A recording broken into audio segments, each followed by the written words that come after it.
عقاب کے باپ کا نام ہے قابل کے باپ کا نام ہے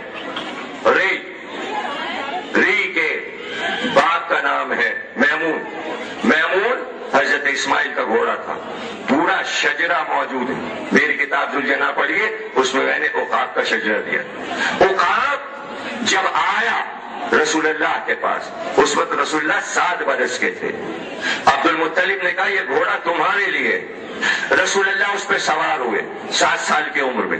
جب بیٹھ گئے تو عقاب منہ سے بولا, اور عربی میں اس نے کہا میں نے آج تک اپنے پشت پر کسی کو سواری نہیں دی, اس لیے کہ مجھے یہ علم ہے کہ میں اسماعیل کے گھوڑے کی نسل میں ہوں, اور مجھے یہ پتا تھا کہ صرف مجھ پر آخری رسول بیٹھ سکتا ہے, اور اس کے بعد اگر کوئی بیٹھا تو علی اکبر بیٹھا, عقاب پر اگر کوئی بیٹھا تو حضرت علی اکبر. سارے گھوڑوں کے نام جو رسول اللہ نے رکھے وہ صفات کے ساتھ. عقاب کا نام عقاب اس لیے رکھا کہ جب میدان میں آتا تھا تو ایسا لگتا تھا اوپر سے عقاب پرواز کرتا ہوا اتر رہا ہے. میمون کا نام میمون اس لیے رکھا کہ اس کے سموں میں اتنی تیزی تھی کہ جب وہ دوڑتا تھا اور مقابل کوئی گھوڑے پہ سوار آ جائے تو وہ اپنی آگے کے سموں کو بلند کر کے اس سامنے والے گھوڑے کی پیشانی پہ مارتا تھا, سوار الٹ جاتا تھا. یہ گھوڑا جناب قاسم کو دیا. مرتجز کی یہ صفت تھی کہ اس کی گردن اتنی اونچی تھی کہ سوار چھپ جاتا تھا, اتنا اونچا گھوڑا تھا. لیکن عباس جب بیٹھتے تھے تو گھوڑا عباس کو چھپا نہیں پاتا تھا. ذوالجناح 2 پروں والا اس لیے کہا ذوالجناح کہ جب یہ آتا تھا میدان میں لگتا ہے پرندہ پرواز کر رہا ہے. اس طرح یہ گھوڑا میدان میں آیا کرتا تھا. اور ذوالجناح جب آیا ہے مدینے تو حسین اس وقت 5 برس کے تھے, اور جس دن ذوالجناح آیا اسی دن سے حسین ذوالجناح کے 7 سال. ایک دن رسول اللہ مسجد نبوی سے نکلے تو دیکھا کہ ذوالجناح کے سامنے کھڑے حسین ننھے ہاتھ اس کی پیشانی پہ پھیر رہے ہیں. رسول اللہ رک کر اس منظر کو دیکھنے لگے, اور اس کے بعد کہا حسین یہ گھوڑا تمہیں پسند ہے؟ کہا نانا ہمیں پسند ہے. کہا آج سے یہ تمہارا ہو گیا.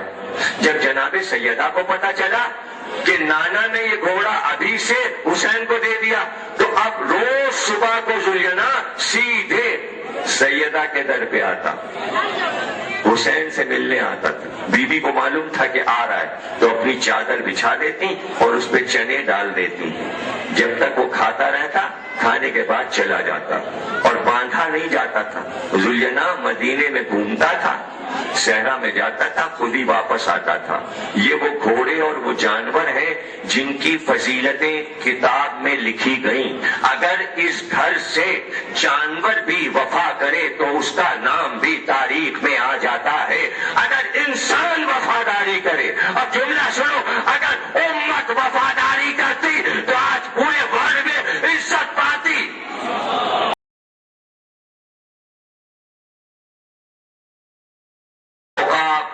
علی اکبر کو دیا. علی اکبر جوان ہوئے, عقاب پر بیٹھے. ادھر علی اکبر عقاب پر بیٹھے, ادھر عباس مرتجز پہ بیٹھے. کبھی بھتیجے کو مدینے میں اکیلے نہیں جانے دیا. دونوں چچا بھتیجے ساتھ چلتے. مدینے کے بازار سے گزرتے تو لوگ دیکھتے کیا سواری. یہ تمام مورخین نے لکھا ہے بنی ہاشم جس طرح گھوڑے پہ سوار ہو کر نکلتے تھے, ہم نے عربوں کو اس طرح گھوڑے پہ بیٹھتے ہی نہیں دیکھا. یہ شان ہی نہیں دیکھی, یہ نشست نہیں دیکھی. گھوڑے پہ بیٹھنے کی ایک شان ہوتی ہے, اور ان شہزادوں میں ایک شان تھی کہ گھوڑے کو کس طرح لے کر چلنا ہے. شہر سواری جانتے تھے, باغران جانتے تھے, سین کو پہچانتے تھے, رکاب کو پہچانتے تھے, لجام کو جانتے تھے, گھوڑے کی نفسیات کو سمجھتے تھے. گھوڑے بھی ان سے وفادار تھے, سر کو جھکاتے تھے, ادب کرتے تھے. کبھی کبھی گھوڑے چل کے خود ان کے پاس آ جاتے تھے جب یہ سوار ہونا چاہتے تھے.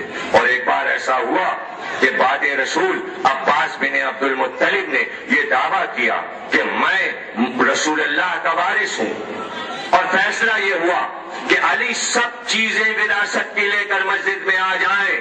مسجد میں تمام چیزیں لے کر علی نے رکھ دی. یہ رسول اللہ کا ماما, یہ رسول اللہ کی ابا, یہ رسول اللہ کی قبا، یہ رسول اللہ کی زیرہ، یہ ذوالفقار، یہ تلوار، سامنے گھوڑا۔ اور اس کے بعد علی نے کہا چچا آپ لے جائیے، اگر آپ وارث ہیں تو یہ سب کچھ لے جائیے، وہ گھوڑا ہے، یہ ذوالفقار ہے، سب لے جائیے۔ عباس آگے بڑھے، چاہا کہ امامے کو سر پہ رکھیں، امامہ ہاتھ سے نہ اٹھا، چاہا زیرہ کو اٹھائیں، اٹھی نہیں، چاہا ذوالفقار کو اٹھائیں، وہ اتنی وزنی ہو گئی کہ ہاتھ سے جلدی سے چھوڑ دیا۔ تو آپ ذوالجناح پہ بھی چلے جائیے۔ قریب گئے، ذوالجناح نے ایسی نظروں سے دیکھا گئے سے کہ ڈر کے واپس آ گئے۔ جب عباس بیٹھ گئے تو مولا علی نے کہا دیکھیے وارث کون ہے؟ رسول اللہ کا امامہ علی نے سر پہ رکھا، دوش پہ آبا ڈالی، زیرہ پہنی، ذوالفقار اٹھائی، کمر میں لگائی، ذوالجناح کے پاس گئے، ذوالجناح نے سر جھکا دیا، علی نے زین پہ رکاب نے قدم رکھا، زین پہ بلند ہوئے، لجام کو ہاتھ میں لیا، تھوڑی دیر گھوڑے کو چلایا، پھر واپس ہوئے، کپڑے اتارے، امامہ اتارا، آبا اتاری، زیرہ اتاری، اور رسول اللہ کی تمام چیزیں رکھ دی۔ 7 سال کے امام حسن تھے، بلایا کا بیٹا اب تم پہنو۔ دیکھیے علی جوان اور یہ بچہ، لیکن جیسے ہی امام حسن نے پہنا امامہ بالکل ٹھیک آیا، جیسے ہی زیرہ پہنی ٹھیک آیا، ذوالفقار اٹھائی، حسن نے کمر میں لگائی، ذوالجناح کے قریب گئے، سوار ہوئے، اسی طرح جیسے علی نے ذوالجناح کو چلایا تھا، کعبہ دیا تھا، حسن نے کعبہ دیا، پھر واپس آ گئے۔ اب کا حسین تم جاؤ، حسین گئے، امامہ سر پہ رکھا، کمر میں ذوالفقار لگائی، زیرہ بختر پہنا، دوش پہ آبا ڈالی، گھوڑے کے پاس آئے۔ اب جب حسین آئے تو ذوالجناح نے حسین کو آتے دیکھا، بالکل مسجد کے چبوترے کے قریب آ کر جھکا، جیسے ہی جھکا حسین سوار ہوئے۔ اب جب حسین نے کعبہ دیا واپس ہوا، جب دیکھا حسین اترنا چاہتے تو چاروں ہاتھ پیر موڑ کر زمین پہ بیٹھ گیا تاکہ حسین آرام سے اتر جائیں۔ یہ بات بچپن کی اس کو یاد تھی، جبھی تو عصر عاشور میں جب دیکھا حسین اب گھوڑے پر سنبھل نہیں رہے تو گھوڑا بیٹھ گیا تاکہ حسین گر نہ جائیں۔ یہ میں ذوالجناح کی تعریف آپ کے سامنے کر رہا ہوں جو کل آپ جلوس میں دیکھیں گے اور نکالیں گے، اور جس کے بارے میں طرح طرح کی افواہیں ہوتی ہیں۔ میں صرف اس گھوڑے کے فضائل پڑھ رہا ہوں، اس کو نکالنا کتنا ضروری ہے، اس سے تبلیغ ہے، یہ بتا رہا ہوں کہ کیوں ضروری ہے جلوس میں ذوالجناح، صرف یہ بتانے کے لیے کہ کربلا میں سارے جانور اس گھرانے کے وفادار تھے۔ ارے ایک دمبا اسماعیل بچے تھے اور وہ ذبح ہو گیا۔ آج تک سوچا ہے کبھی آپ نے؟ وہ کٹ گیا دمبا تو اللہ کی مرضی سے کٹا نا، زبردستی تو نہیں کاٹا گیا، اللہ نے بھیج دیا، ذبح ہو گیا، اسماعیل بچ گئے۔ کروڑوں دمبے اس کی شبیہ بنا کے سب حلال کر رہے ہیں، اسماعیل کے جانور کی شبیہ سب بنائیں گے۔ اور اب تو یہ ہے نا، خرید کے لاتے ہیں ایک ہفتے پہلے، گلے میں پھول پہنائے، ڈوری پہنائی، پیروں میں زیور پہنائے، پھر اس کو گلیوں میں لے لے کے دکھا کتنے کا خریدا، 85,000، کتنے کا لیا، 1.5 لاکھ، گائے ہے تو وہ سجی ہوئی ہے، کتنے کی ہے، 5 لاکھ کی، کیوں؟ بادام کھاتی ہے، انار کھاتی ہے، سیب کھاتی ہے۔ بکرا 85,000 کا، کیوں؟ مخمل پہ بیٹھتا ہے، ٹی وی پہ دکھایا جاتا ہے، قالین پہ بیٹھا ہوا ہے اور جگالی کر رہا ہے، کیوں؟